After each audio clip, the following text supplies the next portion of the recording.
Hinahirang na best performing LGU sa MRDP project implementation. Ang detalye mula naman sa ating kasama ang si Pengalinyo ng Radyo ng Bayan Davao.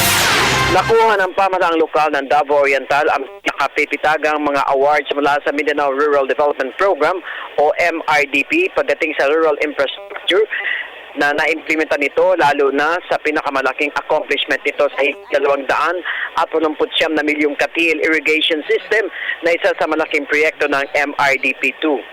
Ipinagmalaki ng MRDP ang probinsya ng Davao Oriental dahil sa pagsisikap at pagpupursige ng lokal na pamahalaan sa pamumuno ni Governor Corazon Malañaon na maging modelo ng local government units o LGUs ang kanilang lugar bilang benchmark sa buong Pilipinas pagdating sa pakikipag-partner sa nasyonal at lokal na pamahalaan.